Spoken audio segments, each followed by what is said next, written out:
If you do not have a handout, if you can raise your hand, Alan will pass those out and get one to you.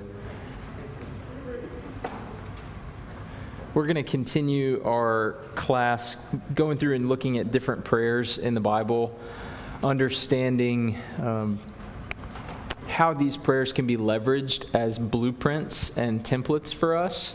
And then we'll spend the last 8 or 9 minutes of class tonight leveraging this prayer specifically as a blueprint and writing out our own prayer,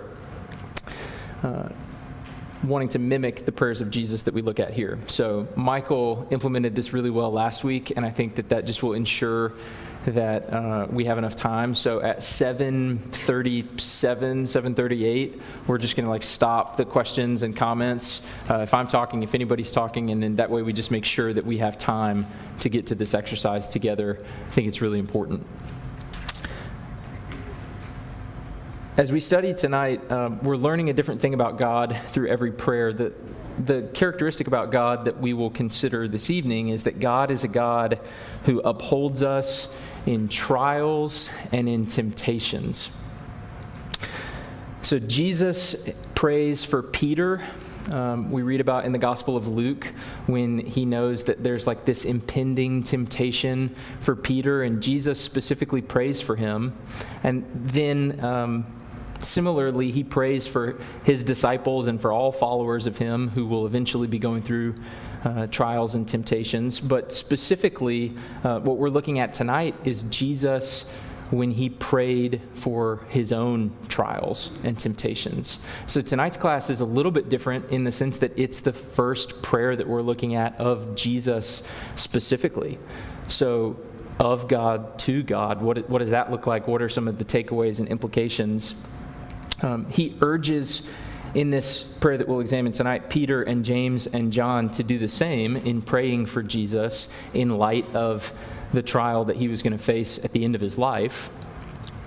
And that only makes sense if we consider that Jesus had to be certain that in order for humans to have any success in spiritual warfare, there needs to be some divine assistance. So, in other words, Jesus wouldn't have asked the disciples to pray. He wouldn't have prayed himself unless he was sure that he needed some divine help. There was some relationship with God. There was some aspect of wanting to be close with God in this moment to have success in a spiritual battle. The context for this prayer is after Jesus has instituted the Lord's Supper in the upper room. He's with all the disciples, and now they head to Gethsemane. So this is the night of his betrayal. He knows that his time left on earth is short, and he's looking for a place to pray for himself and for these trials that are upcoming. This was not sneaking up on Jesus. He had always known of this end and had anticipated it. And similarly, he had always known he would need strength to endure it. So he gets to the garden and he takes with him Peter and James and John. And if you've read through the Gospels up to this point, that should be somewhat of an immediate sign that something significant is about to happen, because these 3 dudes were with Jesus at the Transfiguration. They were somewhat of the inner circle, and anytime he called the 3 of them together, it's kind of like a clue into the reader that hey, something significant is about to happen.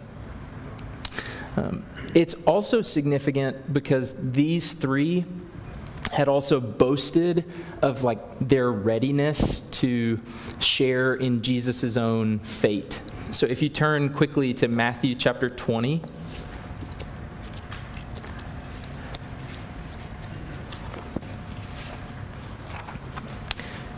Matthew chapter 20, and this is within the larger context of James and John, the sons of Zebedee, kind of having this request before Jesus.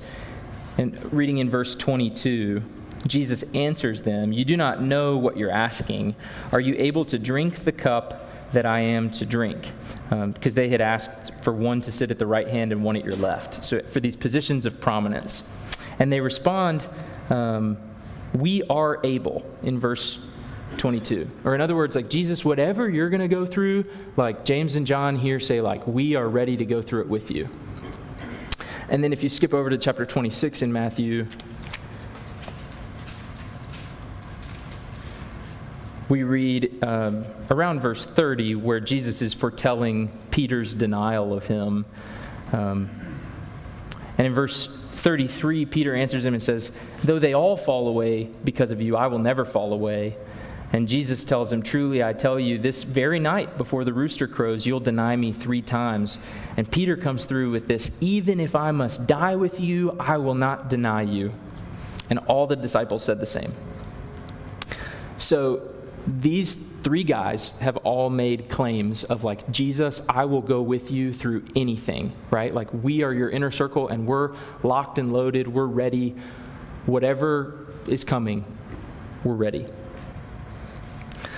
So he calls them to the garden and he asks them to be with him in preparing for this.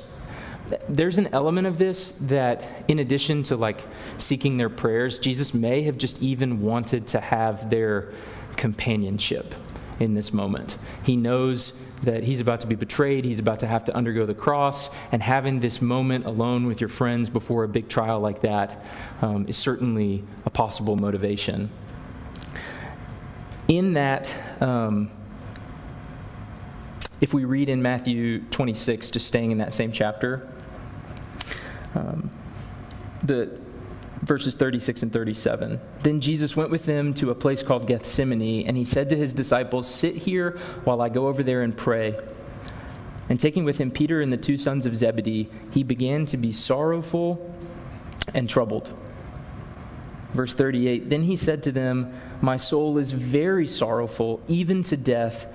Remain here and watch with me.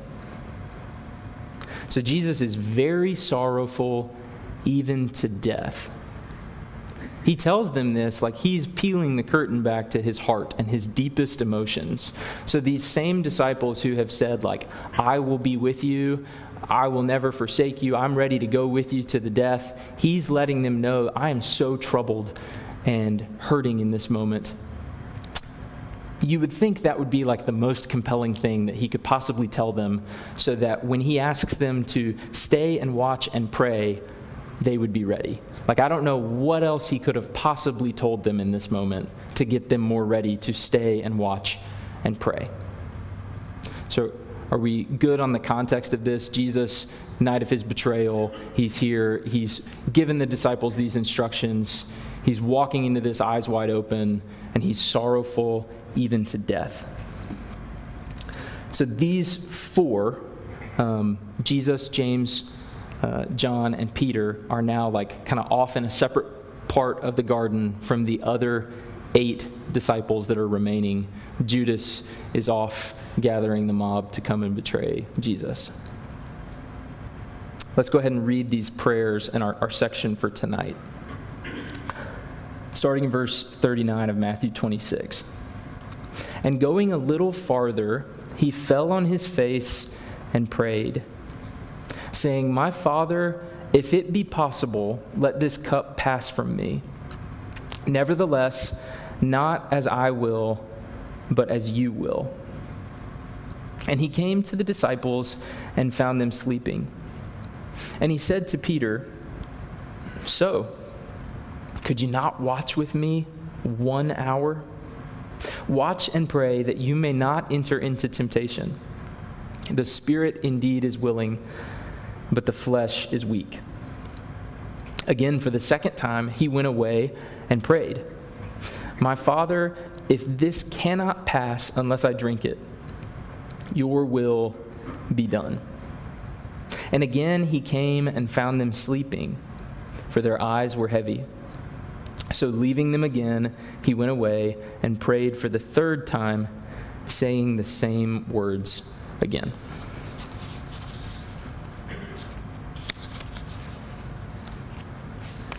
Does anything immediately jump out to you about this section of prayer compared to maybe some of the other prayers that we've studied up to this point? Like just thematically, any differences? Yeah. Immediately, you don't see the recognition as most of the prayers we always focused on how great God is in the introduction. First line, how great God, you are the great. You are awesome. And here he just immediately talks to him. Sure. Yeah, so there's no like doxology or formal opening of praise. That's pretty differentiated. What else?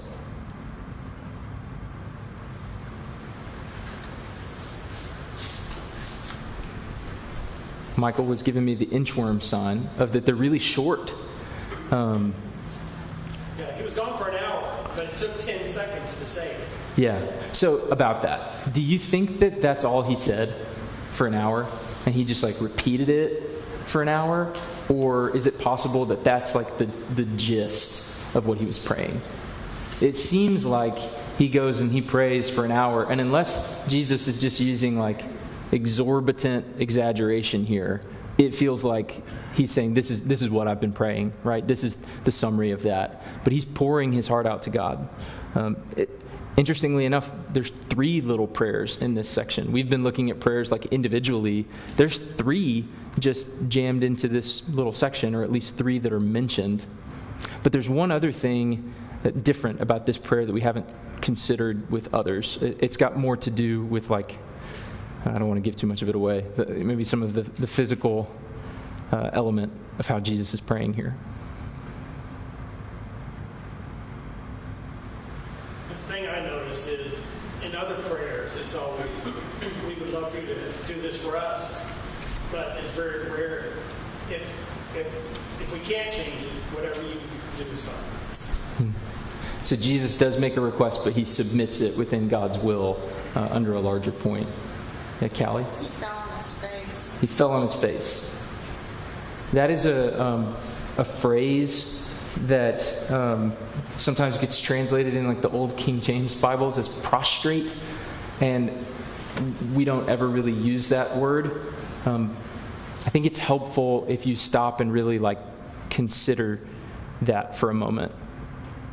Do you ever pray like that?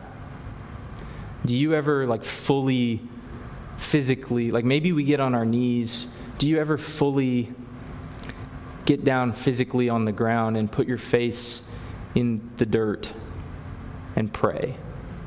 It's okay if you don't. It's not a requirement. But what do you think is the subtext of that? What can we learn from Jesus in his literal posture from this? Or what would cause someone to do that?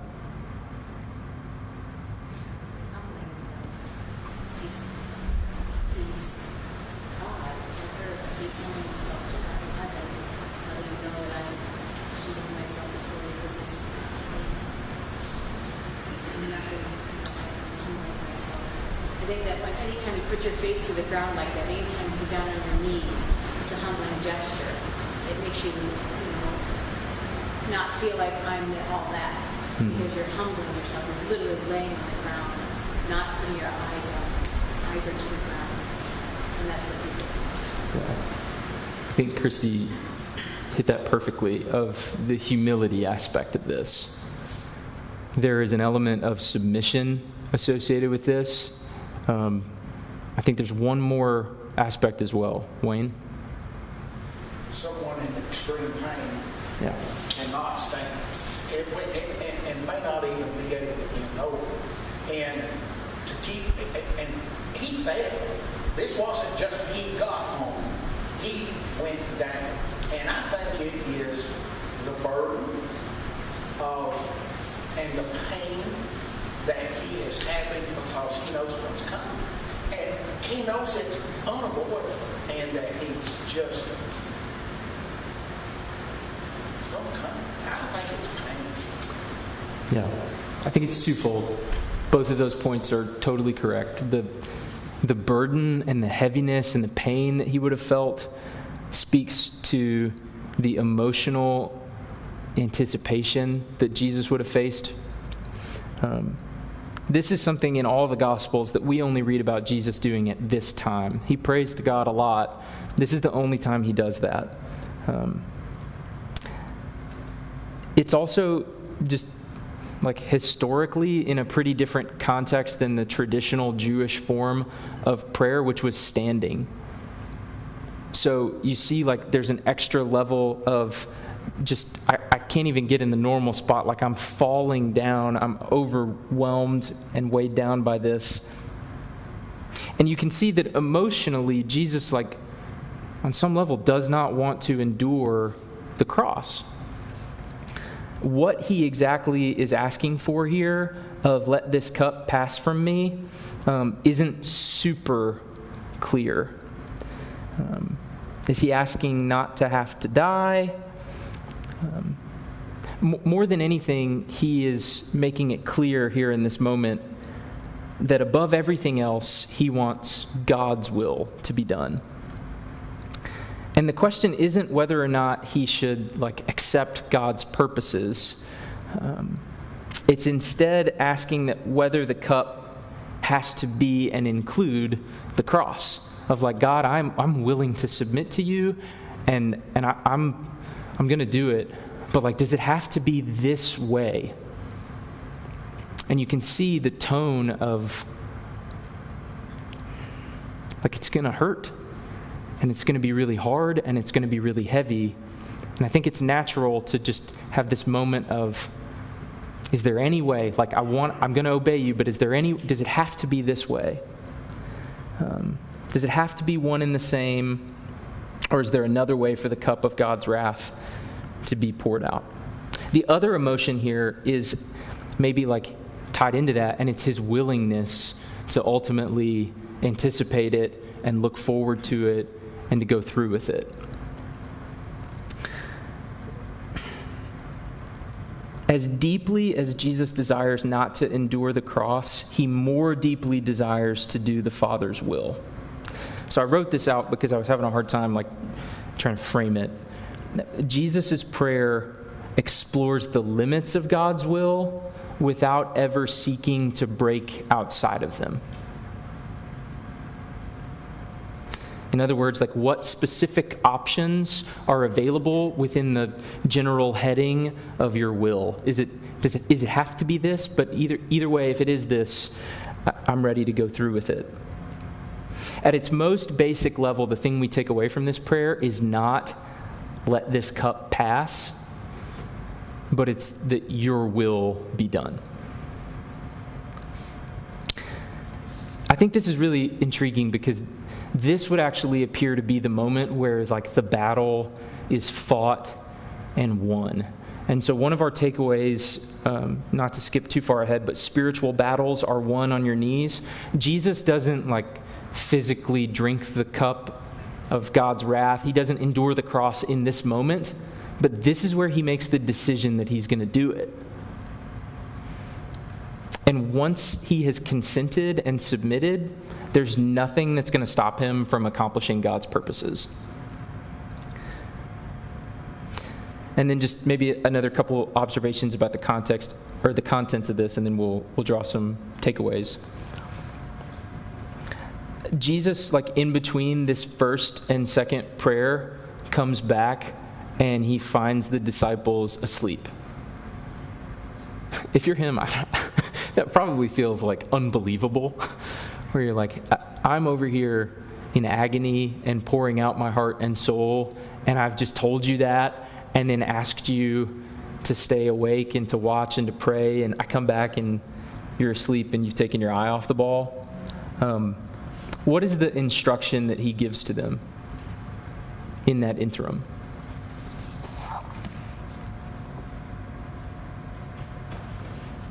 He says, stay here and watch with me.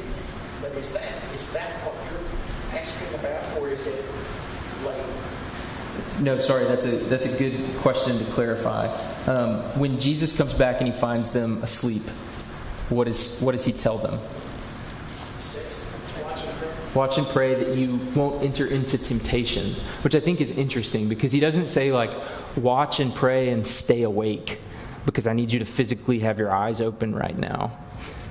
maybe it's a little bit cherry picking to teach the class and to only have us focus in this section and not give you verse 31, which if you skip back to verse 31, this is when Jesus is talking to all the disciples and tells them, "You will all fall away because of me this night. For it is written, I will strike the shepherd, and the sheep of the flock will be scattered." He's praying and telling them like to watch and pray so that they won't enter into temptation, which is not just like falling asleep. It's saying there is a spiritual battle coming for you, and the way that you need to address it is to pray, because that's the only way that you're going to have a shot of dealing with this is through prayer. Like he clearly positions prayer as the answer to the spiritual battle that's upcoming. Yeah. It seems that he's, what we just read in verse 39, he's reminding them that they're about to have to endure what he is enduring. He's asking them to do what he's going through. It just seems like there's all these parallels back and forth between what Jesus is doing and what, Peter said, "Well, I'll go with you to death." It's like, well, you don't really know what you're asking. And Jesus is being perhaps tempted to not go through the cross, but he does it anyways through prayer, strengthening, talking to God. And he's saying, you do need to stay awake. But it's a spiritual awakeness for how aware you need to be to really endure this. Yeah, it's a total foreshadowing moment to what is going to come for them. And it's a really interesting contrast of how they handle the situation, because Jesus has this like intense trial coming, and he spends all this time praying and pouring his heart out to God. And ultimately, like he succeeds in his spiritual battle. The disciples don't do that. They sleep and they don't pray. And like the result is the complete opposite of Jesus, and they fail miserably. Yeah, Michael and then Wayne. And that's the contrast between the flesh and the spirit, right? If somebody told you like, hey, you've got a really big day tomorrow, just about anybody would tell you, okay, get your 8 hours of sleep, you know what I mean? So that's the contrast between how Jesus is handling this challenging situation and how the disciples are. But I do think, we maybe get a little too hard on the disciples here, because he does say like, your spirits are willing, it's just you're so tired, and you don't, it's like this is not like 5 o'clock in the afternoon, this is in the middle of the night, so there is something to that at least. Yeah, I have a hard time being sympathetic to these guys personally. Reading some of the boasts of, I will go with you, like I will literally die for you, but I can't stay awake. You're like, okay, you're willing to die, but you can't smack yourself or stand up or do some jumping jacks or whatever to stay spiritually locked in. Yeah, Wayne. I think it's difficult for us, it's difficult for me to know what to say to somebody that is in the middle of something that I don't really understand. And it's kind of like, you know that something's going to happen, but you don't know it's going to be tonight. You don't know it's going to be right now. He's told them, yes, things are going to happen and to watch, but I'm not really sure they know what to watch for. Are you watching for, the Jews to come and take him away? I don't think that they've got a clue about what's coming. And they really don't know. Many times we don't know what to tell somebody that's really having a tough time. Do you ever struggle? I think it's difficult to know what to tell people going through hard times. Jesus maybe operates with some foresight of the moment, and he does tell them, like, you're going to fall away from me tonight. And so stay up and watch. So they had their eyes wide open despite having their eyes shut, if I can make a terrible pun. Okay, some takeaway points here. Your will be done. If there's nothing else that's clear in this prayer, it's that Jesus puts the will of the Father above his own will. So to extrapolate that, sometimes like this phrase gets batted around of God answers prayers in 3 ways. He says yes, or he says no, or he says not yet. Have you heard that before? Like, I think that's a fairly common thought thought. But in which of those ways did God answer Jesus' prayer in Gethsemane? Did he say yes? Did he say no? Did he say not yet? Yes. I think the answer depends on like what part you're looking at. But if the overriding request isn't let this cup pass from me, but if the larger request is let your will be done, then God answers it in the affirmative. And he says yes. And so for us, if we ultimately like pray in that way, that God, let your will be done, then we can be confident that he's always going to answer yes to that. Now, there's some caveats to that, because that doesn't mean that we shouldn't tell God what we feel and what we want. We've seen plenty of examples of that in prayers that we've studied through this point. And prayer often in the Bible involves like asking God to change his mind or to act in a certain way. And those types of requests are not like insubordination, but instead ultimately they're falling under this general heading of providence and under the heading of like, yeah, but God, you're God. And you're going to ultimately be the one in control of these things. Some requests we make may not fall within his plan. And we have to be okay to be willing to say, at the end of the day, if you don't want to heal this person, you're the one who's in control. That to me, like this just reminds me so much of Job's prayer that we studied, of like, I see who you are and you're God. And so your plans, I may not even have to fully understand them, but I'm willing to submit to them because I know who you are. I think practically, Josh Shell does a really, really good job of this. And it's not like a phrase that he uses that's just like a trope repetition of like, not, your will be done on earth as it is in heaven.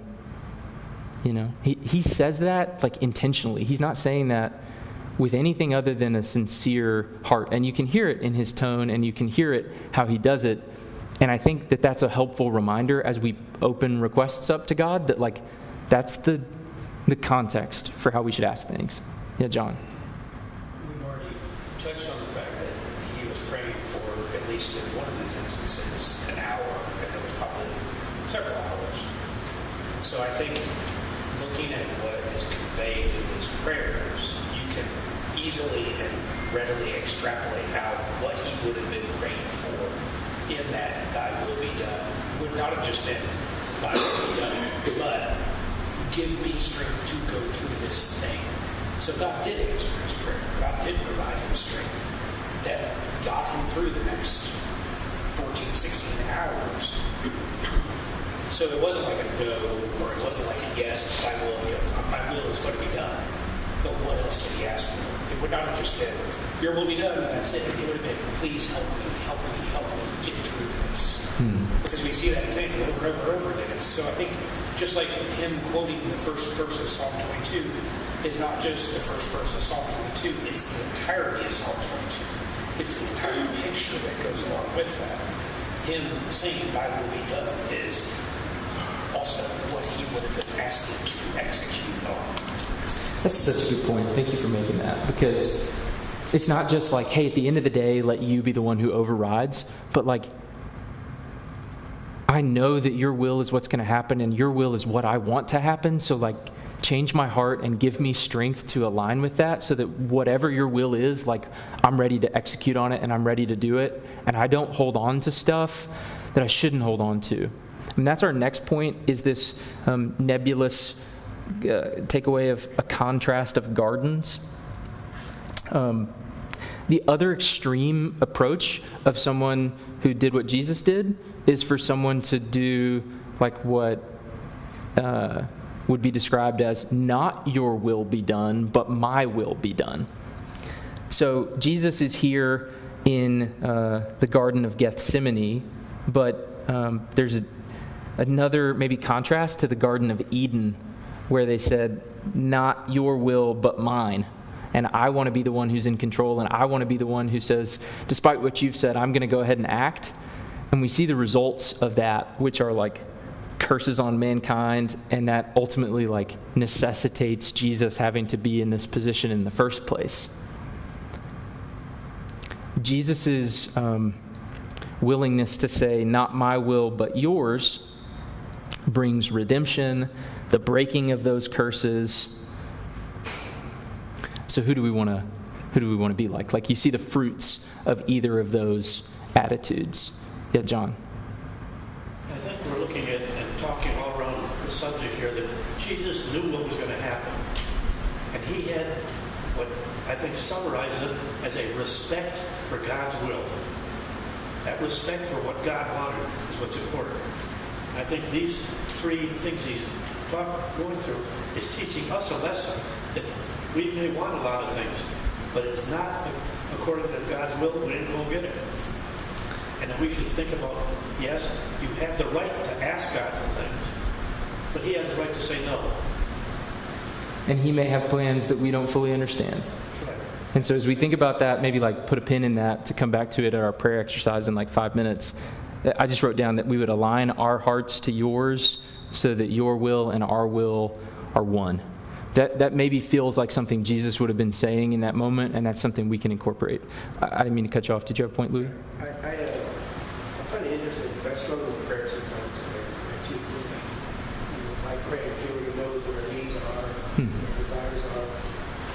And the other part that I struggle with is, it's like a broken record coming to God. When you look at verse 44b, it says, you went away and prayed for the third, saying the same words. Well, you basically are asking the same thing with two different times. It's unique to me. Yeah, there's a willingness to go before God. Yeah, even though he knows our hearts, but it's not like that defeats the purpose of prayer. If anything, Jesus kind of like proves the opposite point. Yeah, Chip. The point I believe there is that we're not praying to change God's will. We're praying to change our will. Did you say that again? That's so good. And so the more we pray the same words, the more opportunity God is giving us to change our will, to mold it toward his and align with his. And if nothing else, to help us understand how to take advantage or use whatever he's set before us. Yeah. So the repetition there is not because Jesus is trying to change God's will. He's just saying, help me conform to yours. Yeah, and that's where I think like some of the stuff around where he's exploring, like, is there any way that the cup can pass? Like, I want your will. But could it be any other way? Ultimately, though, like, it's your will. This looks like the bad version of this looks like prayers that try and manipulate God when people say things like, oh God, like, I will serve you so faithfully if you'll do this for me. Like, let me manipulate you. Or let me say special prayers like in the Catholic faith, or like Hail Marys or the Lord's Prayer, prayers that the prayer thinks has like a special power. Or we need to gather up hundreds of prayer warriors and just try and like knock God over with force and get him to do something. Not that there's anything wrong with getting a bunch of people to do that, but that's the larger principle. Yes, Sarah? All this is reminding me of the song Prince of Peace, Control My Will. So it obviously goes off of what Chip was saying. The third verse, may thy will, not mine, be done. May thy will and mine be one. Chase these doubts from my heart, now thy perfect peace impart. So just that similar idea of the whole prayer of our heart should be that our will aligned with God. And then that ultimately leads to that perfect peace, knowing that we're walking away with a changed heart for what God needs in our life, or needs for us. That's a really powerful song. And I think sometimes like those messages are easier to understand and those ideas are easier to get in our heads when it's with a melody or when it's with something that strikes an emotional chord and you can understand like, yes, that is what it's all about. It's not mine, but God's will. And like, if there's a song to get stuck in your head after we, I'm not going to lead that now. Nobody wants that. But if we were to sing that collectively together, even instead of praying, I think that would be very appropriate. Like, it's that type of let's all collectively offer that to God.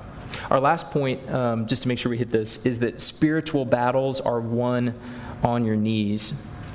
So strength to overcome is found in prayer. Jesus' words in verse 40 of, you couldn't watch with me for 1 hour, like this idea of praying not to enter into temptation. That like theme kind of frames this whole section and shows that it's significant in his mind that the disciples need to be praying for how to handle this, but also like we read that he keeps doing this. He's praying because he recognizes the importance of it. Paul talks about this with spiritual warfare, and he kind of reflects the same truth. So he talks about the armor of God, but doesn't encourage us to go wage some war with this armor necessarily. He follows that up in Ephesians by telling them to pray. So if we pull out the conclusion that Jesus, to a certain extent, fought and won the battle by setting his heart and his face towards what was coming for him through this prayer in Gethsemane, that this is when he made that ultimate decision and resolve. That's when he gets in the moment, it's not a question of, am I going to go through with the cross? He already made that decision. Think about that within the context of you got to go have a really difficult conversation with somebody. If you stop and pray before that, it's going to be way harder to then have a bad attitude or be really angry because you've already decided how you're going to act. If you're a couple that's dating and you're struggling with physical boundaries and you're praying about having intentionality with how you spend time together in the right circumstances, before you go spend time together, it's going to be way harder to find yourself in a compromising position because you've already made the decision ahead of time. The disciples woefully fail at that, and they don't do this, and then when they get in these spiritual hard moments, they get rocked. So the lesson for us when we face spiritual battles, or when we even know that there are some that are coming, because we might not be in one immediately, but they're coming, is to resolve now, to make the decision for how you're going to handle it when they get here, and do that through prayer. Do that proactively. So that's a segue into our prayer exercise with these last few minutes. Some questions just to tune us up for reflection on this. Under what circumstances would you ever pray a prayer like this today? And how do we practically shape our desire and our hearts to ultimately truly want your will and not my will? Those are maybe larger things to chew on. But if we were to pray a prayer like Jesus does here, of aligning our wills and recognizing, to Chip's point, we're not trying to change God's mind. We're trying to change our mind on being willing to submit and follow his will. What are some phrases and what are some things that we would say in a prayer like that?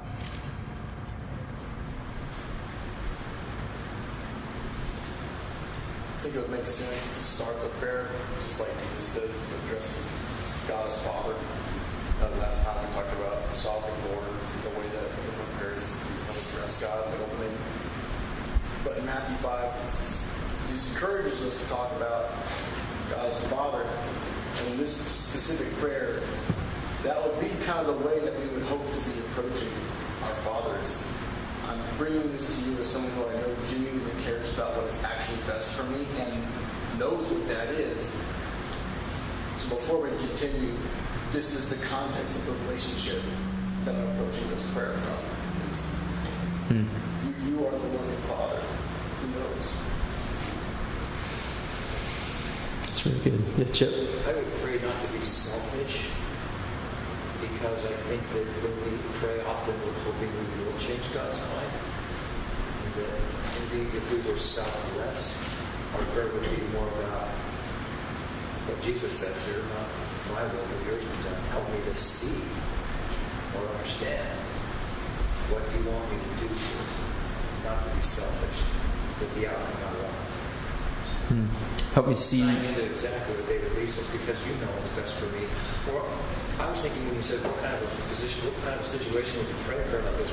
if I really needed to go talk to somebody who was struggling with something, I might want to see that conversation going a certain way and toward a certain outcome. God may have another path for that to go. And so I would pray to help me see where you want this to go and help me have presence of mind to think more about what you want out of this than what I may want out of this.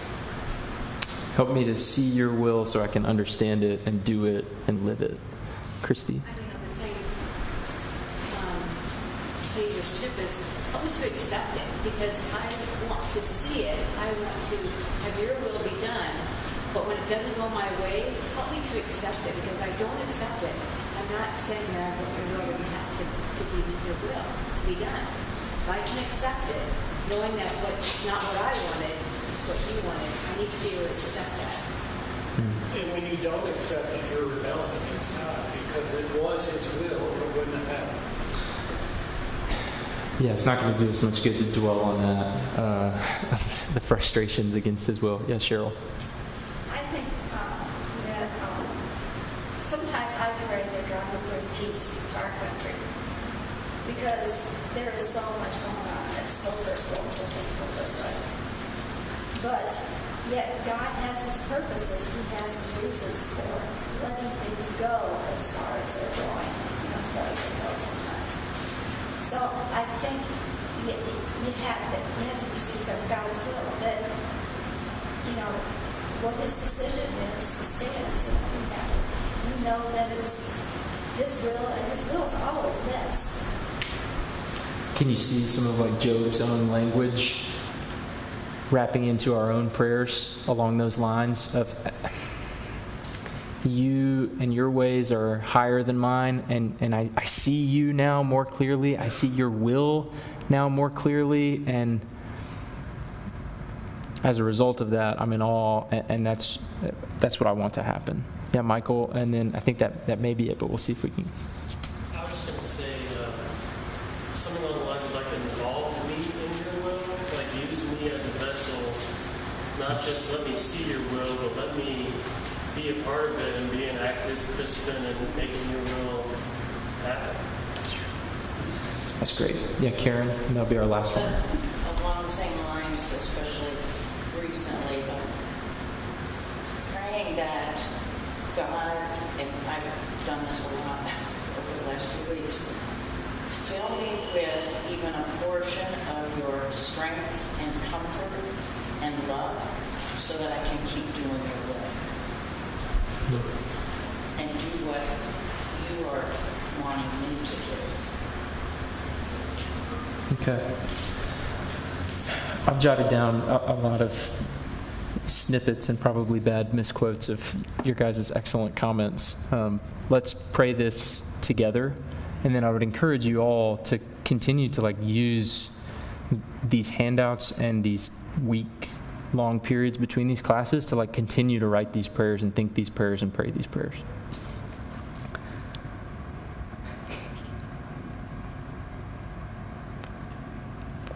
God our Father, please align our hearts to yours so that our will and your will are one. We praise you and we're grateful for the fact that we can bring to you our hearts and our desires and our concerns, but we submit those to you and recognize that you are sovereign and you are in control and you have plans that we may never understand, and that's okay. But we want to understand your plans so that we can be involved in them. We want to understand your plans because of the understanding we have of your character. We see your goodness and your holiness and your righteousness, and we know that that translates to your plans. And we see the plan of salvation that you've given us and our ability to participate in that through grace. And we want to continue to participate in the redeeming work that you're doing on this earth. Please fill us with strength and comfort and love.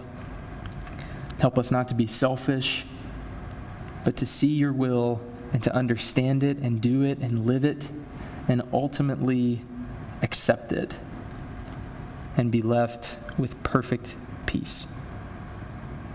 In Jesus' holy name we pray. Amen.